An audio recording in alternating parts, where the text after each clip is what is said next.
और business head हमारे साथ शिवेश कुमार सिंह जी भी जुड़ गए हैं, तो आप सभी का मैं स्वागत करती हूं। गौरव बीएच होम से हमारे साथ जुड़ गए हैं और Rajesh Tripathi ji OSR real take हमारे साथ जुड़ गए हैं। माफ़ी चाहती हूं और आप सभी को मैं एक बार फिर से मंच पर आमंत्रित करती हूं। शिरीष कुमार सिंह जी, बिजनेस हेड नूरा sustained health with active AI screening, आप सभी को मंच पे आमंत्रित करती हूँ।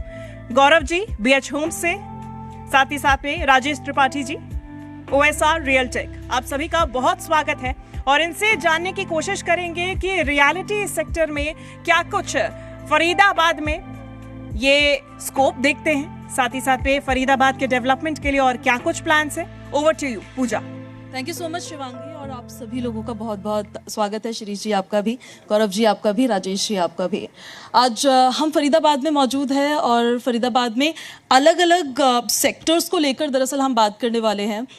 सबसे पहले क्योंकि हमारे साथ हेल्थ केयर और रियल स्टेट सेक्टर से जुड़े लोग हैं, ऐसे लोग हैं रियल स्टेट की अगर पहले हम बात करें जिन्होंने लोगों को छत दी है, लोगों के सरों पे छत दी है, जो यहाँ का जो हाउसिंग ट्रेड है उसमें आपने एक बेहतरीन काम किया है, उसको लेकर हम बात करेंगे। हेल्थ केयर सेक्टर में एआई स्क्रीनिंग किस तरह से आप कर रहे हैं उसको लेकर बात करेंगे। सबसे पहले शिरीष जी, शुरुआत हम आप ही के साथ करेंगे। नूरा क्या है, किस तरीके से काम करती है, सबसे पहले इसके साथ शुरुआत। Thank you very much. नमस्कार सभी को। जैसे आपने बोला, किसी भी शहर का विकास हो, चाहे किसी प्रदेश का हो या देश का हो, उसमें सबसे बड़ा योगदान जो होता है हेल्थ केयर सेक्टर को होता है, क्योंकि कीपिंग पॉपुलेशन और working population healthy is one of the most important thing. But unfortunately आज सबसे ज़्यादा जो हम हेल्थ केयर के नाम पे सबसे पहली चीज़ जो हमारे दिमाग में आती है वो हॉस्पिटल्स आती हैं। बट हमें ये याद रखना पड़ेगा, हॉस्पिटल्स तब आते हैं जब सब कोई बीमार पड़ जाता है, बट हमें वो करना है जिससे लोग बीमार ना पड़े। और आज की डेट में सबको इस चीज़ की इम्पोर्टेंस का एहसास है कि हमें अपने हेल्थ का ध्यान रखना है। उसके लिए आपने देखा होगा बहुत से लोग जिम में जाते रहते हैं, वॉकिंग करते हैं, लेकिन फिर भी इनसाइड बॉडी जानने के लिए प्रिवेंटिव हेल्थ केयर की बहुत ज़्यादा इम्पोर्टेंस है। और इंडिया में, फरीदाबाद में, हरियाणा में, सब जगह पे एक बहुत बड़ा गैप है। एक लोगों का एटीट्यूड है। दो चीज़ें हैं इंडियंस के साथ में। पहली चीज़ तो हम लोग डेस्टिनी पे बहुत ज़्यादा बिलीव करते हैं, अरे जो होगा देखा जाएगा। जबकि हेल्थ केयर ऐसी चीज़ है कि अगर आप अपने हेल्थ का स्टार्टिंग से ध्यान रखेंगे तो कोई बड़ी प्रॉब्लम आने से पहले वो सुधर सकती है। न्यूरा यहीं पे इसका रोल है कि जहाँ पे हम लोगों को एनकरेज करते हैं कि आप टाइम टू टाइम अपना हेल्थ स्क्रीनिंग कराते रहिए। इंडिया में ये अपनी तरह का एक पहला हेल्थ स्क्रीनिंग सेंटर है। इससे पहले जो भी है वो सारे हेल्थ चेकअप सेंटर्स हैं, जहाँ पे नॉर्मली ये सारे centres are run by hospitals only. Hospital जिनका मेन बिजनेस हॉस्पिटलाइजेशन होता है, और उन्होंने ज़्यादातर अपने हेल्थ चेकअप सेंटर्स वहीं पे खोल रखे हैं जहाँ पे मरीज भी वहीं पे आते हैं, और जो हेल्दी लोग हैं जो अपना हेल्थ चेकअप कराना चाहते हैं वो भी वहीं पे आते हैं। तो इसकी वजह से भी लोग जाने में थोड़ा सा डरते हैं। इसलिए न्यूरा ने हमने एक अलग फैसिलिटी क्रिएट की है जो it's purely for healthy people. हम इनकरेज करते हैं कि आप आओ, और जहाँ पे hospital run health checkup centre वगैरह में 6 से 7 घंटे लगते हैं, रिपोर्ट अगले दिन आती है, कंसल्टेशन 1 हफ्ते बाद होता है, तो हम 2 घंटे के अंदर using AI we do health screening, और 2 घंटे के बाद ही रिपोर्ट भी पूरी रेडी होती है और डॉक्टर कंसल्टेशन भी वहीं पे होता है, और जो भी सजेशंस हैं, एक written hard copy, soft copy, सब हम एंड यूज़र या जो हम उनको गेस्ट बोलते हैं उनको हैंड ओवर की जाती है। तो इस तरह से हम उन बैरियर्स को तोड़ने की कोशिश करते हैं जिसकी वजह से लोग हेल्थ स्क्रीनिंग या हेल्थ चेकअप कराने में थोड़ा सा डरते हैं। ये हमारा मेन पर्पस है जी। अब मैं आपके पास सर वापस लौटूंगी। अब थोड़ा सिलेबस से हटके रियल स्टेट की तरफ हम आते हैं, क्योंकि हेल्थ और रियल स्टेट में थोड़ा डिफरेंस होता है, हेल्थ सेक्टर और रियल स्टेट में। रियल स्टेट क्योंकि काफ़ी ज़्यादा उभरता हुआ जो उद्योग है वो नज़र आ रहा है अब फरीदाबाद के अंदर। गौरव जी, आपसे सवाल मेरा ये है कि इस वक्त में रियल स्टेट में क्या चुनौतियाँ आप देख रहे हैं? जी, पहले तो सबको नमस्कार, और मैं पहले तो धन्यवाद करना चाहूँगा जी दिल्ली एनसीआर का कि इन्होंने ये कॉन्क्लेव ऑर्गेनाइज करके हमारे फरीदाबाद के पर फोकस करने का सबको मौका दिया। और दूसरा इसमें चुनौतियां क्या है कि अभी एक तो यहाँ पर कनेक्टिविटी जैसे कुछ अभी सुधरी हैं फरीदाबाद की। पहले हमारे पास एक ही रोड होता था, मथुरा रोड से ही सब आते थे, जाम लग जाता था तो बहुत बुरा हाल हो जाता था। फिर ये गुड़गांव वाला रोड था, वो बहुत टूटा हुआ था, या आज भी उस पर बहुत जाम लगता है। तो अब जैसे कनेक्टिविटी यहाँ पर दिल्ली मुंबई एक्सप्रेसवे से बढ़ी है, प्लस कुछ अभी हाल फिलहाल में सुनने में आया कि FNG का भी 1/2 किलोमीटर का फ्लाईओवर पास हो गया है। नोएडा ने तो 11.5 किलोमीटर ऑलरेडी रेडी कर रखा है FNG अपनी तरफ से, बट फरीदाबाद ने अभी पास करा है, उसके लिए कुछ फंड भी अभी दिया है, तो ये बहुत अच्छी बात है। फिर ऐसे ईस्ट वेस्ट कॉरिडोर है जो आपका, जैसे कि आपका NIT या जो फरीदाबाद का जो पुराना एरिया है, पुराना जो भरा हुआ सेक्टर है, और ग्रेटर फरीदाबाद का जो नया सेक्टर जो अभी डेवलप हो रहा है, आपके बेस्ट हॉस्पिटल जहाँ पर हैं, अमृत हॉस्पिटल जैसे, बेस्ट स्कूल जहाँ पर हैं, एक से एक नाम है वहाँ पर स्कूल्स के, और एकेडमीज़ हैं, सब चीज़ है वहाँ पर। तो सिर्फ कनेक्टिविटी का जो हमारे लिए मेन इशू था ना, यही एक ऐसी चुनौती थी। आदमी हम कितना ही अच्छा मकान बना दें, कितना ही हम अच्छा आपको इनको सुविधाएं दे दें, बट आदमी आ ही नहीं सकता था, तो फिर कैसे फिर मकान लेता। तो ये सबसे बड़ी तो कनेक्टिविटी की मैं समझता हूँ जो चुनौती है, ये अभी हमारी दूर होने लगी है थोड़ी थोड़ी। दिल्ली मुंबई एक्सप्रेसवे जिस दिन सराय काले खां से जुड़ गया, मैं समझता हूँ 5-6 महीने उसमें अभी हमें शायद लगेंगे, तो सीधे दिल्ली, साउथ दिल्ली का आदमी अपना यहाँ मकान ले सकता है, यहाँ इजीली रह सकता है। जिस दिन हमारा गुड़गांव से अभी हम सुन रहे हैं कि मेट्रो भी पास हुई है और कॉरिडोर भी चौड़ा होगा, बनेगा, गुड़गांव से कनेक्टिविटी हो जाएगी।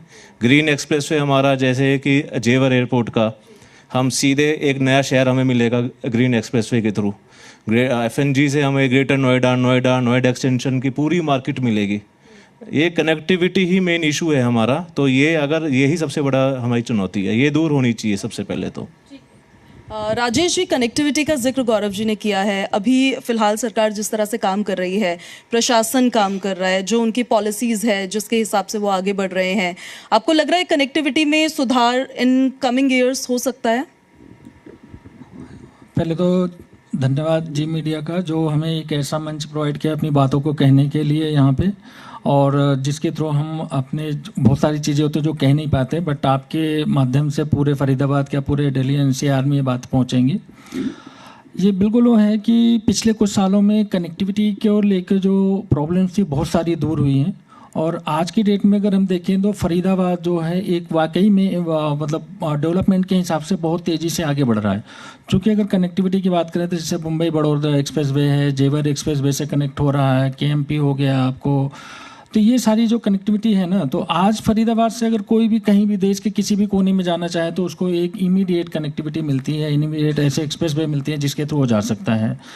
प्लस अगर NCR में हम बात करें तो फरीदाबाद की ना, तो फरीदाबाद आज सबसे चीपेस्ट एरिया में आता है। मतलब अगर हम इन्वेस्टमेंट के पॉइंट ऑफ व्यू देखें, जैसे नोएडा के से कंपेरिजन करें, दिल्ली से कंपेरिजन करें या गुड़गांव से कंपेरिजन करें, तो वहाँ प्राइसेस बहुत हाइक हो चुकी हैं। उसके कंपेरिजन में आज फरीदाबाद सबसे अच्छा हुआ है, जहाँ पे कि इन्वेस्टमेंट की अपॉर्चुनिटी बहुत अच्छी है, लोग अपना इन्वेस्टमेंट करें, उनको डेवलपमेंट का भी बढ़िया वो मिल रहा है। आज फरीदाबाद एक ऐसी जगह पे आता है कि आप यहाँ से मतलब NCR के किसी भी कोने में बहुत ईजिली पहुँच सकते हैं। चाहे आप जैसे अभी मंझावली वाला पुल कनेक्ट होते ही नोएडा से कनेक्टिविटी हो, या गुड़गांव से हो, या दिल्ली से हो, तो बिल्कुल सेंटर पॉइंट में आता है। तो कनेक्टिविटी बेहतर हुई है, पहले से बहुत बेहतर हुई है, और आने वाले 5-6 महीनों में मुझे लगता है और अच्छे हो जाएंगे साल भर के अंदर। तो कनेक्टिविटी अच्छी चल रही है, डेवलपमेंट के लिए भी बढ़िया ऑप्शंस हैं।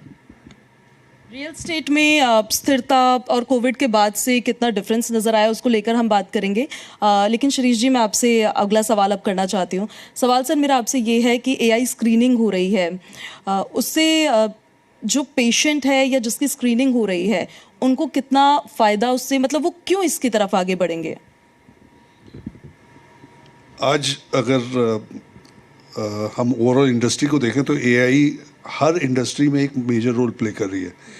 हेल्थ केयर एक ऐसी इंडस्ट्री है जहाँ पे AI का इस्तेमाल अगर हम अच्छे से करें, that will be always beneficial to each and every one of us. तो हम लोग AI को 3 तरह से यूज़ करते हैं। एक तो जैसे ज़्यादातर जो हेल्थ चेकअप्स होते हैं वो ब्लड मैट्रिक्स पे बेस करके होते हैं. We are the only one who is using CT scan, ultra low dose CT scan for health screening purpose. अब उसमें ultra low dose CT scan में होता है जो रेडिएशन होते हैं वो 97% lesser than a normal CT scan, क्योंकि CT स्कैन की जो रेज होती हैं are a bit harmful to the body. AI को यूज़ करके हमने उसको 97% लेसर रेडिएशन से जो इमेजेस वगैरह होती हैं उनको इन्हेंस करके it becomes almost as good as a normal image. So this is one of the thing which we are using for giving the right information to the patient. Second thing is कि AI को use करके हम abnormalities को भी detect करते हैं, जो हो सकता है naked eye से या human error की वजह से ignore हो सकती हैं, but AI detects that and then overall process को efficient बना के AI को use करके we are doing the whole thing in 2 hours time. तो इस तरह से AI को यूज़ करके हम benefit we are giving to the end user not only in terms of efficiencies but also in effectiveness. So that's how we are using AI. Okay, अब फिर से सब्जेक्ट को चेंज करते हैं रियल स्टेट की हम बात करते हैं. मैं गौरव जी आपसे ये जानना चाहती थी कि फरीदाबाद को हाउसिंग और कमर्शियल हब के रूप में विकसित करने के लिए किन इंफ्रास्ट्रक्चर सुधारों की ज़रूरत आपको अभी महसूस हो रही है स्थानीय तौर पर फरीदाबाद की अगर हम बात करें? तो फरीदाबाद में सबसे पहले तो हमारे लिए थोड़ा डेवलपर के लिए किसी भी या काम करने के लिए सबसे पहले तो एक सिंगल विंडो पॉलिसी होनी चाहिए कि हम एक जगह अप्लाई करें, हमसे जो भी डॉक्यूमेंट्स मांगे जाएं हम वहाँ पर प्रोवाइड करें और हमारा सारा काम वहाँ से इजीली हो. अभी क्या डिपार्टमेंट्स हैं वहाँ पर थोड़ा देखना पड़ता है, जाना पड़ता है बार बार, डॉक्यूमेंट्स अलग अलग हमारे डिपार्टमेंट से. तो वो हमें सिंगल विंडो पॉलिसी एक तो हमारी हो जाए, उससे थोड़ा सा अच्छा रहेगा कि इजी हो जाएगा और हम अपना फोकस कर सकते हैं इंफ्रास्ट्रक्चर पे, अपना आपको अपनी USP जो हमने बना रखी है, अपना टाइमली जो डिलीवरी है हमारी, हम उस पर थोड़ा जल्दी हम उस पर डिलीवर करें. अच्छा, हम एक इंसान अपनी पूंजी लगाता है, पूरी कमाई लगाता है अपने घर में और चाहता है कि हमें घर अच्छा मिले, तो उसके लिए हम उनको अच्छा इंफ्रास्ट्रक्चर दें, उनको अच्छा हम स्ट्रेंथ वाला घर दें, उसका सपना पूरा अच्छा हो सके. हमारा फोकस उस पर रहना चाहिए. सिंगल विंडो पॉलिसी थोड़ा सा हो जाए तो बहुत अच्छा रहेगा. उम्मीद करते हैं कि सरकार इन बातों को सुने और इन सुझावों पर ध्यान भी दें. राजेश जी, अब मैं आपका रुख करना चाहती हूँ. ग्रेटर फरीदाबाद हो या फिर सेक्टर 88, 89 हो, यहाँ पर निवेश करना कितना सुरक्षित है? देखिए, ग्रेटर फरीदाबाद में मैंने भी पहले भी वो किया था कि निवेश करना बिल्कुल 100% सिक्योर है, इसमें कोई वो नहीं है. और अभी रेट भी कंपेरिजन अगर किया जाए तो बहुत कम है, अदर NCR के कंपेरिजन में बहुत कम है. तो आज अगर कोई इन्वेस्टमेंट करता है तो आने वाले मतलब लॉन्ग टर्म में अगर 2-3 सालों में उसको बहुत अच्छा रिटर्न मिलेगा, क्योंकि ये ऑलरेडी ऐसे सेक्टर्स हैं जो ऑलरेडी डेवलप हो चुके हैं. तो यहाँ पे इन्वेस्ट करने में बहुत बेनिफिट है अभी लोगों को. और मैं तो और इन्वेस्टर से ये रिक्वेस्ट करूँगा कि हाँ, कहीं भी इन्वेस्टमेंट आप कर रहे हो तो थोड़ा सा एक बार आसपास के एनवायरनमेंट और इन सब चीज़ों को देख के वो करना चाहिए. कहाँ पे इन्वेस्टमेंट करो उसके भी सर्चिंग करनी चाहिए. तो अभी सेक्टर 88, 89, चूँकि यहाँ पे हॉस्पिटल्स वगैरह भी हैं, स्कूल्स वगैरह भी हैं, इनकी कनेक्टिविटी बहुत अच्छी है. आज फरीदाबाद के हर एक पॉइंट से कनेक्टेड है. तो यहाँ पे आने वाले टाइम में भी बहुत सारा अप्रिसिएशन के चांसेस हैं. मेट्रो हो गई, हाईवे हो गया, इंडस्ट्रियल जोन हो गया, इससे पारदर्शिता काम करने में कितनी आई है, इसको लेकर हम आगे अब बात करेंगे. शिरीष जी, मैं आपसे ये जानना चाहती हूँ कि AI स्क्रीनिंग आपने शुरू तो की है सर, फिर से सब्जेक्ट चेंज कर रहे हैं हम. आपने AI स्क्रीनिंग शुरू की है जो वक्त बचाएगा, जो एरर्स अगर पॉसिबल कहीं पर पॉसिबिलिटी किसी की थी उसको डिटेक्ट करेगा. मैं सवाल सर आपसे ये पूछना चाहती हूँ कि आपको अभी फ़िलहाल 2025 में आज की डेट पे इस काम को शुरू आपने किया है, आपको रिस्पांस अभी कैसा मिल रहा है? आर्टिफिशियल इंटेलिजेंस लोगों को बहुत हेल्प कर रहा है, लेकिन क्या हेल्थ केयर सेक्टर में लोग इतने अवेयर हैं, वो उतना रिस्पांस दे पा रहे हैं? Thanks to media. आज मीडिया की वजह से प्लस सोशल मीडिया भी अगर आप देखें तो इन्फॉर्मेशन ट्रेवल्स मच फास्टर. और बहुत बार ऐसा होता है कि अगर कोई एक अच्छी चीज़ होती है, कोई एक अच्छा एक्सपीरियंस होता है, उसको लोग खुद ही शेयर करते हैं. उस शेयरिंग की वजह से हम लोगों को काफ़ी बेनिफिट मिला है. एज सच अगर आपको मालूम होगा तो हेल्थ केयर सेक्टर में प्रिवेंटिव हेल्थ केयर में एडॉप्शन इज़ वेरी लो. बहुत कम लोग जाते हैं, लेकिन ऑन द नेट तो सारे ऑप्शन सब लोग देख सकते हैं क्या क्या ऑप्शंस अवेलेबल हैं और उनको क्या सूट करता है। सबसे इम्पॉर्टेंट चीज़ किसी भी स्टूडेंट के लिए है ये है कि नॉर्मली हम क्या सोचते हैं कि जहाँ पे सबसे ज़्यादा सैलरी मिले या जहाँ पे सबसे ज़्यादा अपॉर्चुनिटीज़ हो हमें वहाँ जाना चाहिए, जो सही नहीं है। आपको वहाँ जाना चाहिए जो आपको करना अच्छा लगता है। तो पहली चीज़ तो आप ये पता करनी चाहिए कि आप करना क्या चाहते हो लाइफ में। ये AI स्क्रीनिंग में अगर किसी को जॉब करनी हो, मतलब उसके लिए क्या करना होगा उन्हें, ये दरअसल मैं जानना चाह रही थी। क्योंकि MBBS के कोर्सेज करते हैं, PG करते हैं, फिर BDS के कोर्सेज होते हैं, अलग अलग कोर्सेज होते हैं मेडिकल फील्ड में। लेकिन क्योंकि जो काम आप कर रहे हैं उसको एज अ करियर ऑप्शन अगर कोई देखे तो उसके लिए क्या करना होगा उन्हें? AI screening is a part of the whole setup which we are doing. तो जैसे हम लोग के यहाँ डॉक्टर्स को भी होता है, then we have got MBAs also with us in sales line, then we have got lab technicians. तो ये सारे ऑप्शंस अवेलेबल होते हैं और स्पेशलाइज्ड फील्ड के रूप में AI हेल्थ में धीमे धीमे डेवलप कर रहा है। It's started taking shape. अभी it's more of a machine learning developed into AI, जिसको यूज़ करके हम मशीन को यूज़ करते हैं, बट आगे रिसर्च में भी बहुत आगे फ़ायदा होना है। तो people they student they need to keep looking for options, और जो भी लगता है जहाँ पे वो अपनी एक्सपर्टाइज को अच्छे से यूज़ कर सकते हैं, they should go for it. ठीक ठीक है। राजेश जी, गौरव जी और शिरीष जी, आपका बहुत बहुत शुक्रिया। रियल स्टेट की बात हो या फिर हेल्थ सेक्टर की बात हो, जितनी संभावनाएं पॉसिबल है जो अभी हो रहा है उसको लेकर हमने यहाँ पर अभी बात की, कोशिश की है कि जो जो सवाल हमारे जो दर्शक है, जो ग्राहक हैं, जो पेशेंट्स हैं उनके जहन में होंगे वो पूरी तरीके से क्लियर हुए हो। और अब हम आगे बढ़ेंगे।